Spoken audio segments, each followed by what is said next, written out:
Hard work, work. There you go. Forward. Hard work, hard work. Hard work, hard work. Hard work, work. There you go.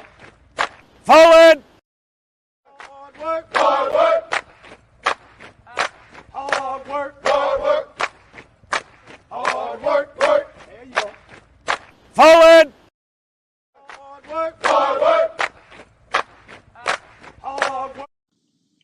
Fall in. Hey, what's good? What's good? What's good, everyone? Y'all know what it is. It's me, your boy Trey. I know I've been out for a little bit, but I'm pulling back up. If briefly just to sip and touch on some things. A lot has happened since the last time I seen y'all seen me, but it is what it is. So, of course, I'm in a different location in a sense. I decided to be out one with nature today, come outside and chill. But it doesn't take away from the conversation in which I wanted to have this morning, if even just briefly. Um, like I said, a lot has happened in the instance of basketball, boxing. I'm not gonna say so much football, but that's coming. Actually, yeah, football. We got something to talk about in reference to that. As well as it was one other thing, but I didn't get a chance to really delve into it. So I don't have the content in reference to engage in that in a sense though. So, well, like I said, just want to tap in with y'all a little bit this morning and kind of like touch on something. So, no particular order or anything like that. Um, but there has been a couple of things that popped off. First and foremost, shouts out to, as much as I hate to say it, the Boston Celtics, as they have become yet again champions again for a record 18 championships in the NBA, eclipsing that of their rival, I guess you can say, in the Los Angeles Lakers, breaking what was once a tie. Now LA has to get back in their bag again to tie that up. How they're going to do that, we don't know exactly yet, but we will talk about it a little bit in a second. But one of the things I wanted to touch on this morning is Ryan Garcia has amounted to receiving a 1 year ban. That's 365 days, 52 weeks, however you wanted to break it down, due to he tested positive for a PED, I think it's Ostarine, in which now, due to that positive test, he had to forfeit the win against Devin Haney. And now that scratches the loss off Haney's record back to undefeated boxer, as well as puts their their bout as a no contest. In which, of course, Ryan Garcia continues to attest that he did not or has not knowingly taken any performance enhancement drugs. And so he stands by that. Of course, Devin Haney was open and stated that he's appreciative of all those fans that stood by him, as well as the New York Sports Commission, for doing their due diligence and taking care of the situation. So now, of course, Devin Haney is now once again a undefeated boxer. No harm, no foul, I guess, in a sense, because he didn't lose his title due to the fact that Ryan Garcia had to came in overweight and was not able to attain the title. So now, where does everything go from here? Now, what's the thoughts on the whole situation? Is Ryan Garcia now considered a cheater in this in this aspect? Now that he's had to overturn that contest, he's on a year ban. Um, Last we seen him, last legit win was back in December, I think, of 2022. Of course, we know he was breaking away, or he was away from the game due to he had to deal with his mental health, and then additionally, when he got ready to come back, he had to deal with surgery to a hand that wasn't able to box. So now where does this presumably put Ryan Garcia, especially when you talk about the situation and the mental health aspect? Um, Now he presumably has to deal with the backlash and the fallout in reference to him being a cheater in the in-state, taking PEDs, giving him an advantage, making him stronger. And of course, we know that Devin Haney had not been knocked down or taken a loss in 31 bouts. And then he faces Ryan Garcia. He gets dropped in the fifth, the seventh, and the 10th in a thorough thumping. So now you have to take in consideration like what is really going on. Of course, the ideal is it was PEDs in the system, so you have to atone for that. But if it not had been that, would it have been the same outcome? So that stuff has to be, and that's one of the hugest reasons and why I am like the biggest. Um, I have the biggest stance against cheating, especially when it comes to things in which I have to be in, because I feel like if you are labeled a cheater, it completely and utterly removes and takes away from the fact of what you can or have been able to do. It's like your everything that you do is called into question for the most part.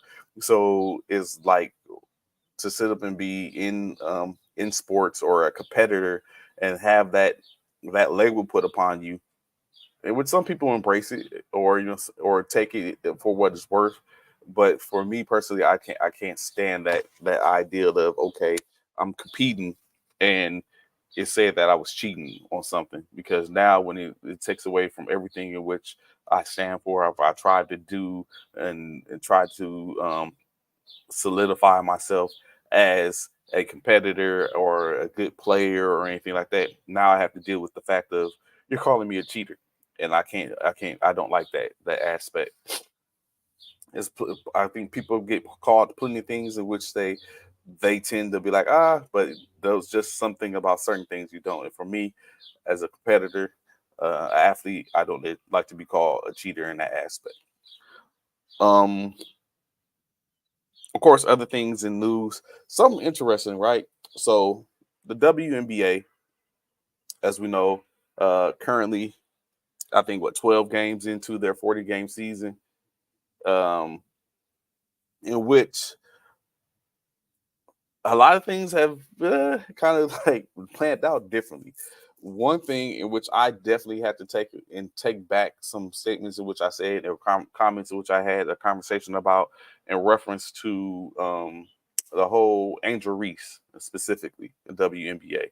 So one thing in which I said amongst the people who which I engaged in conversation with in reference to sports is that I thought that Angel Reese, who was able to be drafted by the Los Angeles Sparks. One of the things in which I said is that I don't think Angel Reese would thrive well initially in the LA market, right? Because we know, for those who follow sports or even just in reference to Los Angeles in general, that is a tough market, especially for athletes and for people that come in with a high ceiling, in which if it isn't going well, they tend to vilify and kind of like jump on, or it's basically the tale of two cities in a sense. So I was one of those that said that I don't know if that would be a good market for Angel Reese, especially when you know that she has a propensity to happen to pop off in times, which isn't a problem, but it's just the aspect of it can be an unforgiving arena. And I wish I wish the Sparks had drafted her in state. I wish she was taken with the number four pick. I mean, the number two or number four for that matter. See, they had the fourth, the second, and the fourth. So at this point, and nothing against Cameron Brink, or for the most part, especially when we know that now she's out for the rest of the year due to a knee injury. But Angel is balling. Like, Angel is showing that she is a problem, and that she, saying, coming in with a vengeance. Of course, she was paired with who was drafted before, of course, Cameron Brink and Cardosa, um, along with the rest of the Chicago Sky squad.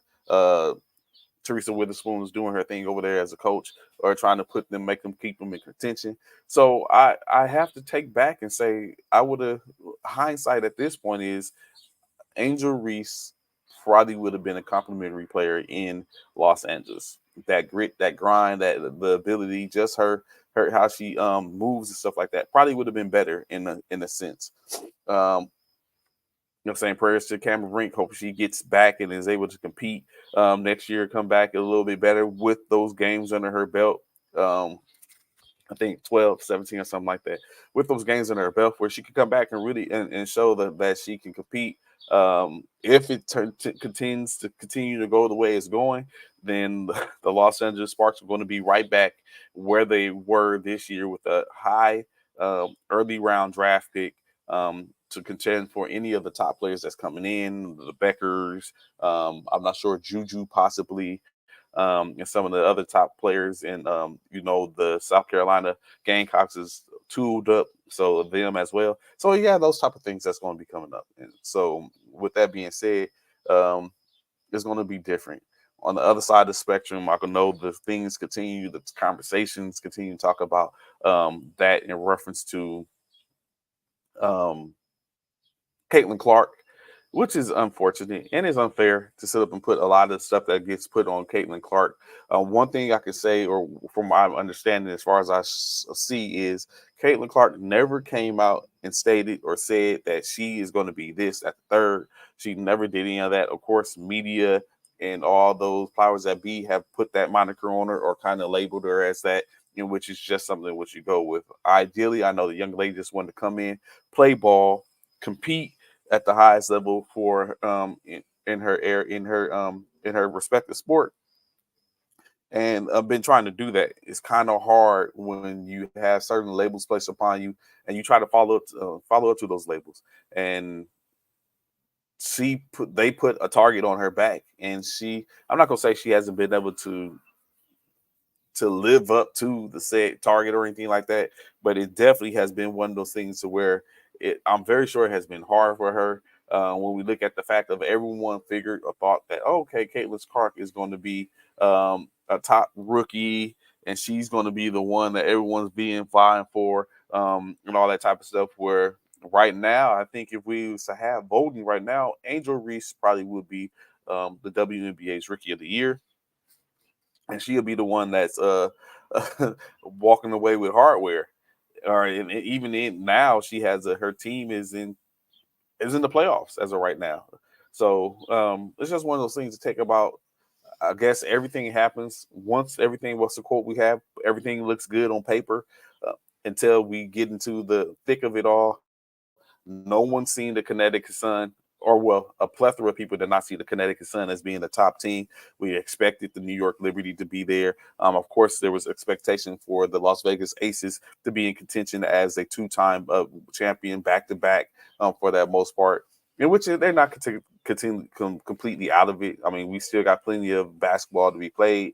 WNBA takes center stage now that the NBA is done. Now that the the UFL is done. The NFL is on a brief exit as they are in training camp. So they're going to get back to it. It's going to get back to it. But right now, WNBA is front and center.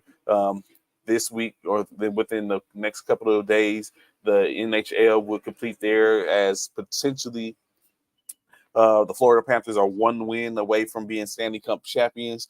However, the Oilers are right on their heels, pulling out a game last night. Now they have another game to extend to a game 7. So it's enough going around for there to be. And of course, Major League Baseball is out. It's still going on. So all those things is going where it's plenty of sports to be played. What's good there, Coach Hunter? I'm going to have to get with you in reference to a conversation we had, and we're going to run that back definitely. But yes, it's hard to say Connecticut's Suns are the best team because Chelsea Gray has been out for the and that's true. And the expectation is that now that Chelsea's back, Chelsea Gray is back, that she's going to probably do some things and change the trajectory of what we have with the Aces. So, but currently, I mean, from, I guess you could say, Coach Hunter, from the paper aspect, like we was talking about, like I was talking about briefly earlier, is the simple fact of on paper, Connecticut Sun are the top team in the WNBA. They have the best record. So right now they're a top team. Unfortunate, Chelsea Gray was out, but she's back.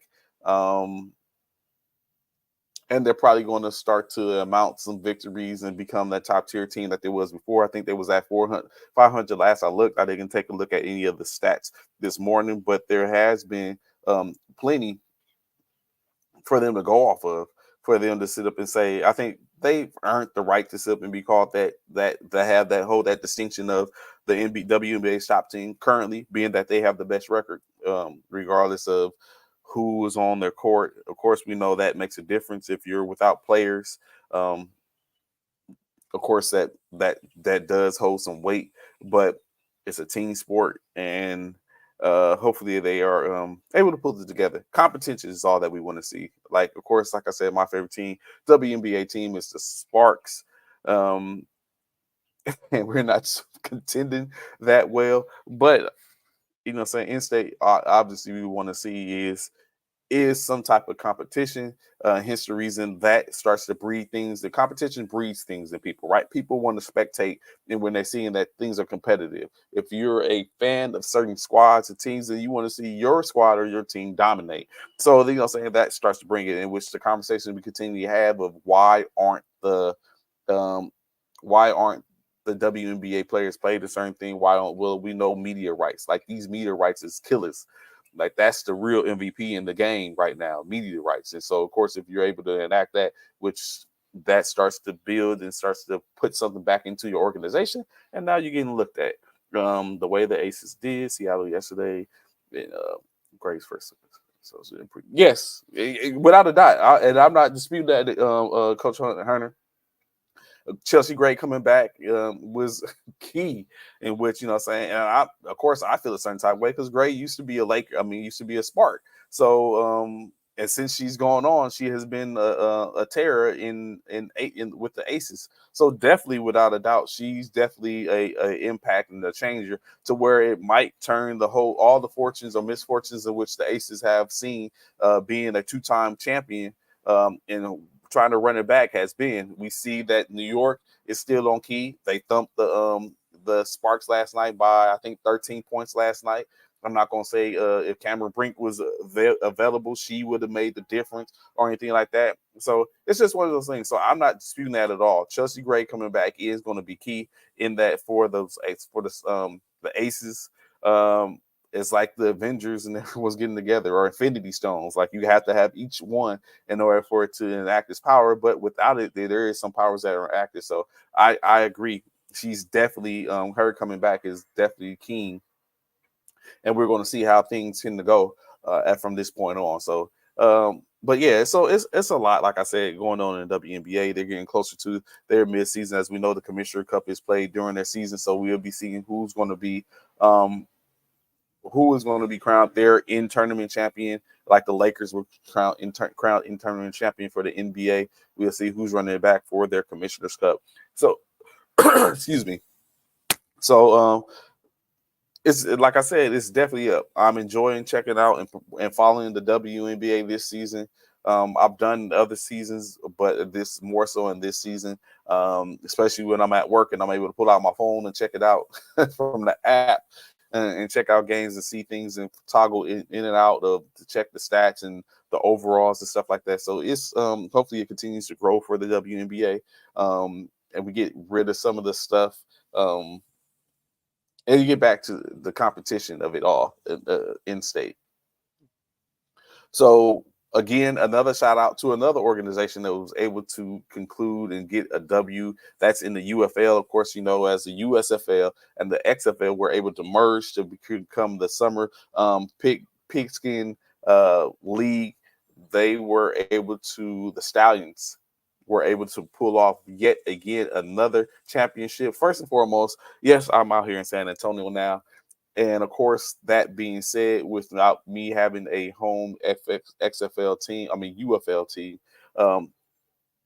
by default, I was looking at the Brahmas, San Antonio Brahmas, in which they I thought they was going to really pull off and become champions. But the Stallions, however, said not so fast, hold my beer, and pulled off yet their third championship in between two leagues. You have to think they were a two-time USFL champion back to back, and they have won the first XFL champion, UFL. I keep on saying XFL, UFL championship, and has basically, in my opinion, has solidified themselves as the top tier team in spring football leagues. Right? They're putting Clinton on 3 championship, hoisting it 3 times. At this point, all the games should go. Everything should run through through the Stallions and make the league theirs. They should have, like, you know how times you get the occupancy turned down on logos and stuff like that and graphics. Whenever the UFL puts up their logo or show something, it should be a ghostly like image lingering in the background of that stallion head, because the Stallions have showed that they are the real deal in that league, and until knocked off, that's what it's going to be. So I just got to say hats off, shout out the UFL on their inaugural season, and for the not inaugural season, this is second season, and for them putting on a good product.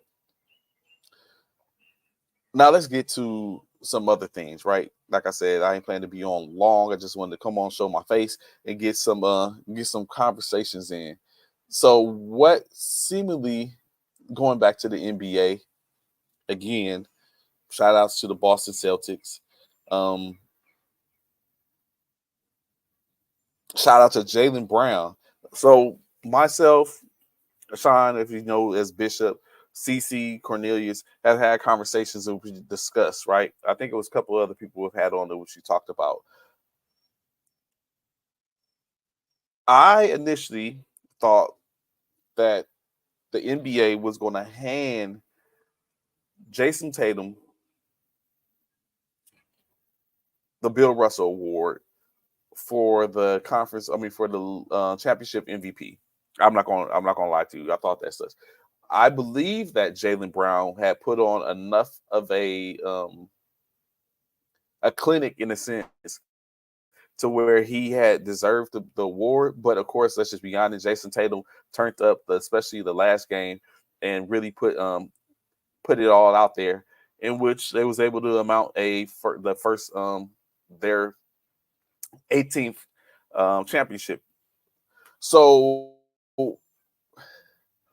Jaylen Brown definitely has worked and worked and worked. And you guys, something has to be said for an individual that comes out and states that when he comes back the next year, he's going to be better, and he's not going to allow the same thing that happened. We're going to take in consideration the fact of Jaylen Brown. In my opinion, he did actually put forth a good effort when they played against the Golden State Warriors 2 years ago, but they failed to the Golden State Warriors, who, of course, let's just be honest, was a seasoned team. At that time, they were a 3-time champion already with the same core, and then they were able to act their 4th championship with said core. But of course, and just like anything else, you see a team that comes back and continues to get better and better and makes moves to get better. So ideally, when you look at it, I wonder, for anyone that is looking now, or anyone that view it in the recording, or just speaks in the comments in general, what was the best move for the Boston Celtics that enabled them to get a championship? Like, of all moves, was it the mid-season movement and transactions that was done? Did it come prior to that in the off-season with signings? Did it come like, what was the move that put them in position to get another championship? In-state? Was it the Porzingis, bringing Porzingis in? Was it playing Porzingis in game 1 to where Dallas took it a punch in the mouth and wasn't able to combat him being in the playing that first game, 22 points. Was it bringing in Drew Holiday, now a two-time champion, in which later we're going to have a discussion. Probably not today. I won't say that for probably next week, to where we're going to have a discussion. I want to do some more research and take a look at stuff and break and have a good little piece or quote unquote segment in reference to Drew Holiday. But was it bringing Drew Holiday in like the season, the move? Like what put Boston in position in contention for them to be this year's champions in state? I hate saying that, but I mean, it is what it is. I just, in my mind, Los Angeles Lakers, you are on the clock.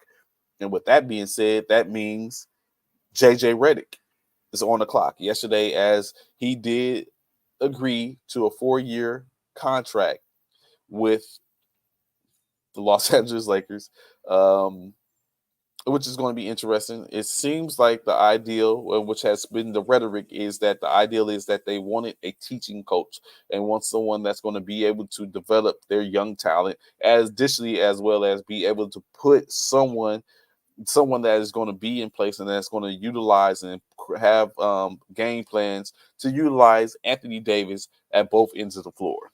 3 things, which was key, and I believe Rob Pelinka's search for the next Los Angeles Laker coach. There's been 8 coaches since Phil Jackson has stepped down from the Lakers, and with those 8 coaches, there has been 1 championship amounted, in which continues in conversations has quote unquote asterisk because it was during the bubble season or during COVID-19's bubble season.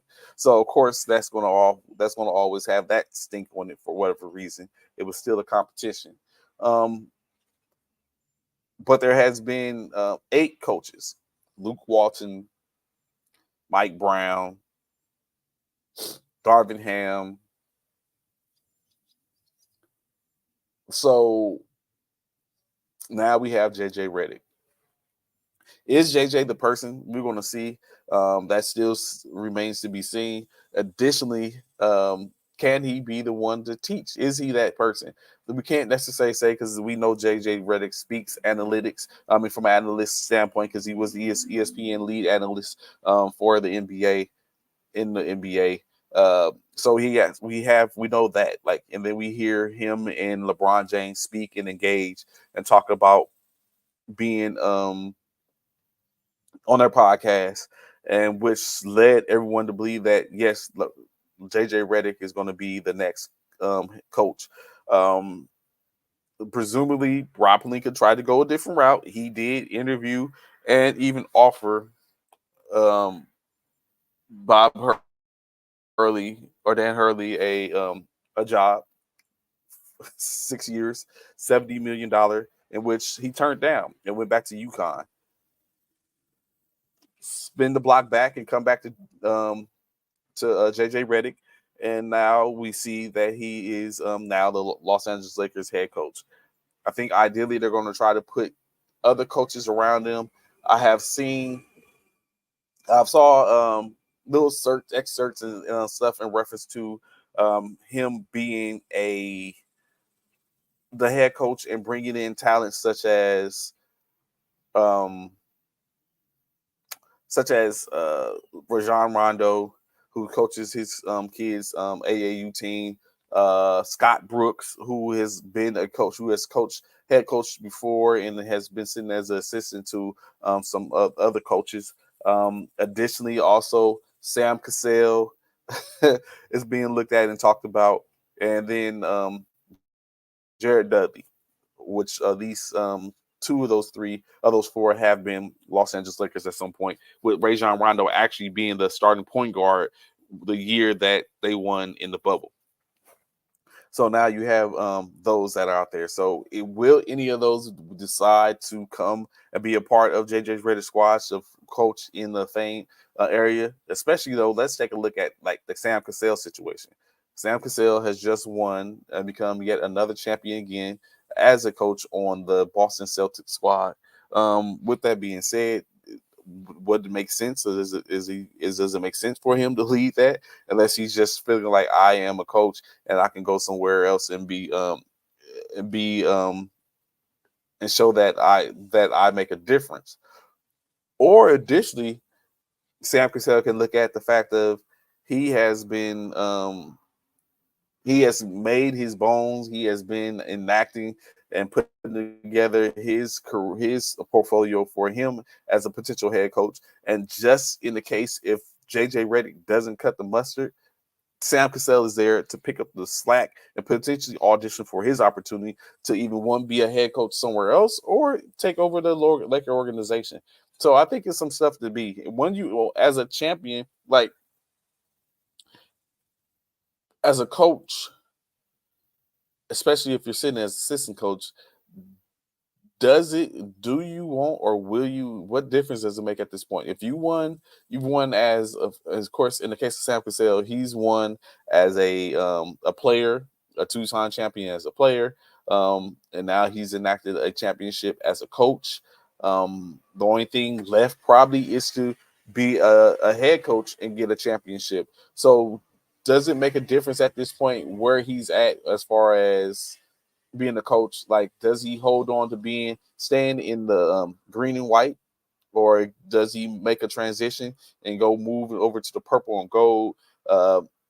He was a Clipper at one point, so he's been in the LA area and been around that type of stuff. So doesn't really make a difference at the point in which, as a coach, from a coach's aspect, where you coach and when you coach, especially after you've received that hardware as a coach, even though he's not the head coach, but he's the assistant coach. He put the lead assistant coach as that. So where does that put a person like Sam Cassell? Would he take it as a slap in the face to be offered opportunity to sit behind JJ Redick and be a part of his coaching staff? Or do you start looking at him like he's dinner and be like, I'll go over there and just keep it close to where potentially you can be the person if things don't pan out. So I wonder what goes through the mind, or even was it strategy as well for the coaches? So I know, as for me, I would do that. I'm not going to lie. If I think that I have what it takes and it's for me to move in a better opportunity, I would probably take it. I would probably take it on the chin and go sit somewhere and take a look and see how things are mounting, and just to see where that leads from there. Scott Brooks, another one. He's a seasoned coach, and was done it a couple of times. So that's another situation. But I believe the Lakers are going to do their due diligence and try to put some good advisors and assistants around JJ Redick for him to be able to succeed for the most part. Of course, free agency is starting to go into swing. We already know some things have been out there already. Pascal Siakam looking to sign an extension at the end of the moratorium, July 6th. Just yesterday, Malik Monk offered 4 years, $78 million to stay in Sacramento, which the expectancy is that he is and will accept that deal. He will sign that July 6th. A trade sending Alex Caruso, a two-time all NBA defensive player, back-to-back, two-time all NBA defensive player, sending him to OKC and with the trade for Josh Giddey, which in retrospect is different. Initially, I was like, why would they do that? But looking at it, for one, the Oklahoma City Thunder's coach, Dago was Alex Caruso's coach in the G League for the Oklahoma City Blue. So he's finally, I guess they have been in pursuit of him, and finally now they get him in a trade, to which kind of like helps Josh Giddey from what it seems like, because now Josh Giddey gets the opportunity to probably go be a playmaker in Chicago, as opposed to being overshadowed by the likes of the young talent that is there with him in OKC. So now Josh Giddey gets the opportunity to go and probably run his own team. There was a slight reduction in minutes and everything during their playoff, in which he did not get much. He came off the bench after starting 82 games of the regular season. Comes off the bench, a reduction in 3 points a game. But we know Josh Giddey to be a talent. He did have a little snafu with some legal issues earlier in the year that basically he was that were removed. So we'll see what can Josh Giddey do potentially. The expectations that he's going to come and be a player that's going to be able to take what was supposed to be for Lonzo Ball, but in retrospect to that, additionally, wasn't Lonzo Ball supposed to be paired with Alex Caruso to create that backcourt? And now Alex Caruso is gone. They lose that in defense. So we'll see what they're doing or what some moves will be made. On the opposite side of the spectrum, or you flip the coin, now you put another on-ball defender in OKC, and now it seems like OKC is starting to build a defensive juggernaut in a sense, in which usually in sports offense, a defense can become offense. So now you have Alex Caruso, Luke Dort, and Kaysen that are all top tier on ball defenders in OKC, and which of course is in the West, and now can basically make a difference. So it's going to see. So it's plenty out there to sit up and see as he just getting started in the league. Of course, there's conversations in reference to where Chris Paul would be. Does Chris Paul spin the block and come and be chills with the Lakers to be a floor general? Does Paul George, does he move on from the Clippers? And as we hear that there's a lot of talks in reference to him being or going to the 76ers and linking up with Tyrese Maxey and Joel Embiid.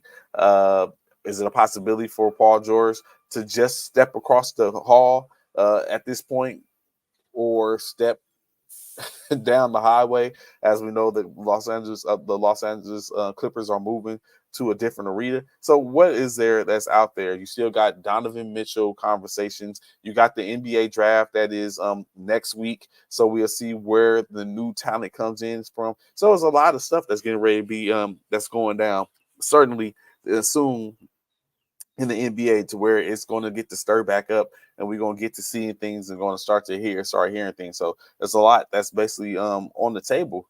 And I honestly and truly wonder where it's goes. It's like the season is just getting started. The off season is starting to take on its own personality in a sense. The first time there's going to be 2 days for the NBA draft. They're going to do the first day is going to be the draft, the first rounders, in which currently there's 21 people that have been invited to the green room, in which you don't know what the green room is for the most part. During or at drafts, it's a room in which the top tier talent is expected to be there, so that way they can be in person when their name is called, their number is called, be engaging with the commissioners or assistant commissioners of the leagues, and get their moment as a top tier talent or someone being called upon. Additionally, the second round is going to be aired as well, in which we'll have more conversations and speaking, which of course we know what is probably going to be one of the highlights of the second round, depending on what's the first round. But clearly, without a doubt, unless someone's saying is of course LeBron James' son, Bronny James, with the expectancy of being taken potentially in the second round, or surprise, not getting taken in the second round, and then just being able to sign where he wants as a undrafted free agent. At this point, per ESPN and NBA, Bronny is being ranked as a 55th ranked talent, which if you do the math, there's only 60 draft spots available. Well, this year it would be 58 due to 2 teams losing their drafts, but 58, that still puts him in a potential area. Currently, the Los Angeles Lakers own the 55th pick, So it continues to be, is there going to be a situation to where LeBron James and Bronny James are going to both be Lakers at the same time? I'm very sure, without a doubt, it's definitely a situation to where they're both going to be competing in the NBA together. And even his other son, we'll see if he gets opportunity. I think he's a junior currently, so that's 2 years removed. LeBron is able to enact another 3 to 4 years out of his career, which is probably not likely. But if he is able to do that, then of course we probably see that it's going to be really dependent upon LeBron James at this point and what he wants to do. And at the point in which teams decide to, but of course, in doing that, he's going to have to take a pay cut. Is no one? I'm very sure he's not going to continue to play. And no dirt, no disrespect or anything on LeBron, but he's did an unprecedented job in playing at the high level that he plays of at this particular age. But of course, no one expects him to continue on with that. Now, I would think that the NBA, or not the NBA, that the Los Angeles Lakers, if that is where LeBron ends up going, because we have to take in consideration, he is able to opt out of his last year and re-sign again.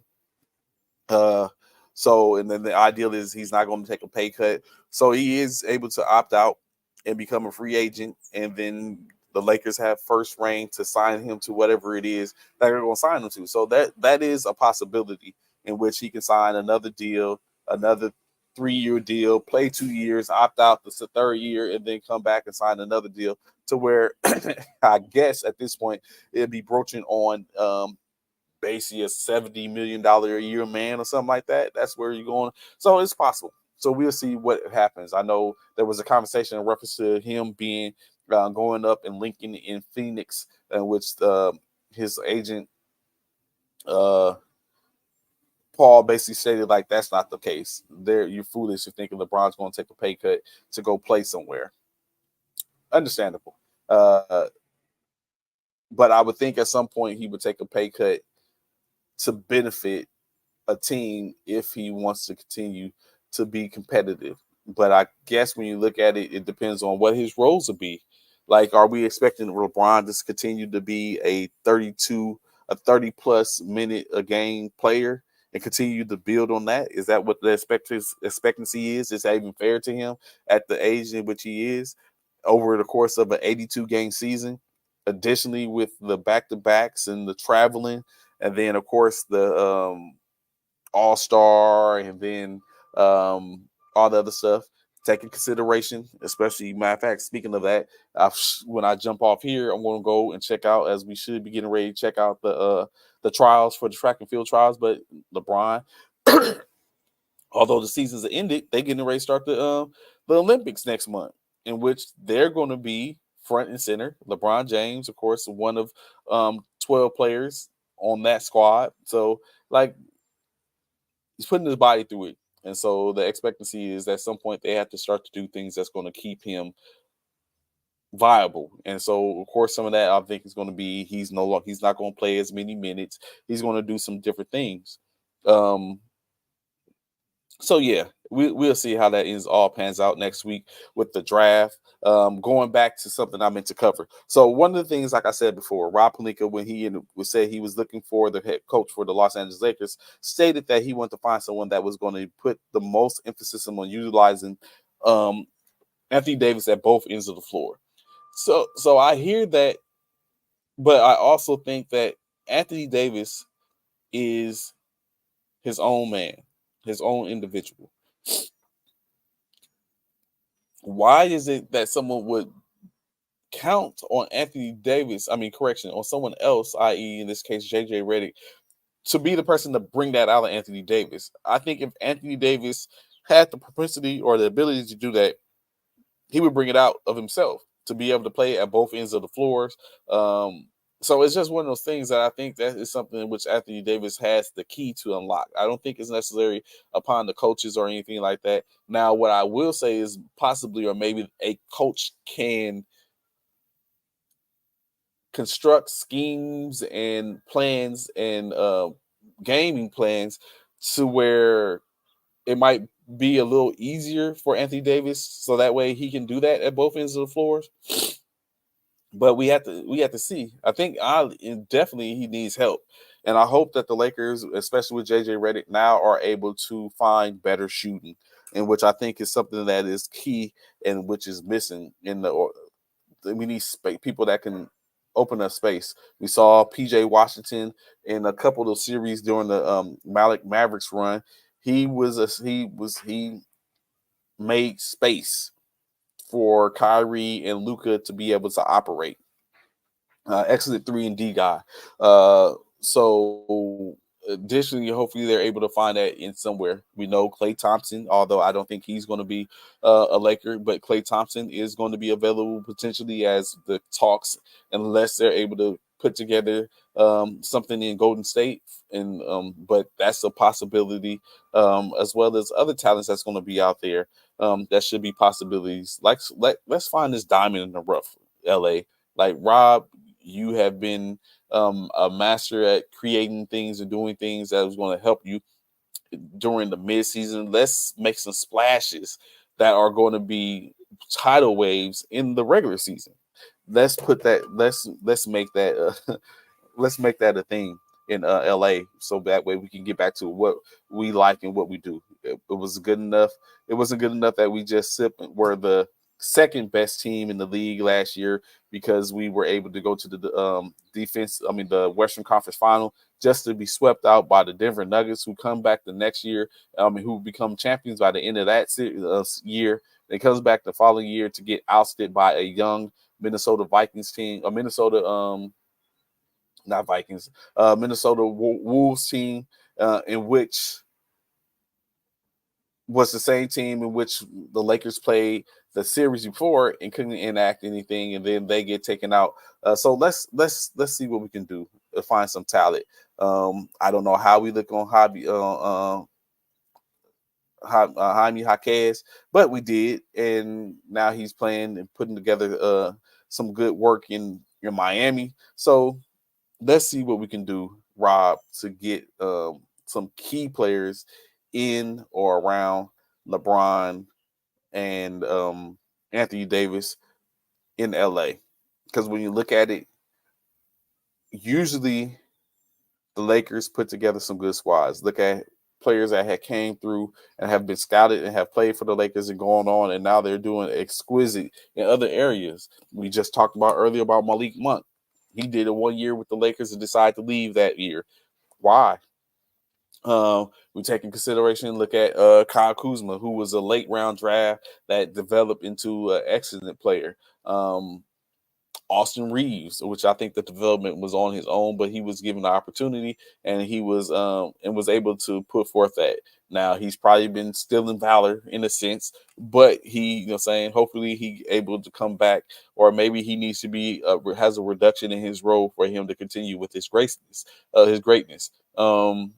I would say D'Angelo Russell, Julius Randle, Lonzo Ball, or that Jordan Clarkson, all players that have been through LA and have gone on to do better things other places. D'Angelo coming back, so it's a lot of them out there. So it's just a matter of Ingram. So it's just a matter of seeing what it is and how it can basically turn out. Um, I'm optimistic, so I hope that all plays out. And I had something to say about the NFL, but it slips me at this time as I need to move back inside because it's starting to it's starting to rain. Uh, but I'm looking forward to the upcoming months, in which I know there was as something else that's coming up. They're in the process of seeing about changing how the NCAA men and women's tournament goes. The expectancy is that they're probably going to add some more teams, so that's a possibility. But of course, that wouldn't be able to happen until the 2025-26 season, basically 2 more years. So that is a possibility. So it's a lot going on. You're seeing teams, organizations are starting to get more and more involved in trying to expand. I think that also comes with the fact of the movie rights and all that type of stuff, NILs and everything. So it's some moves being made.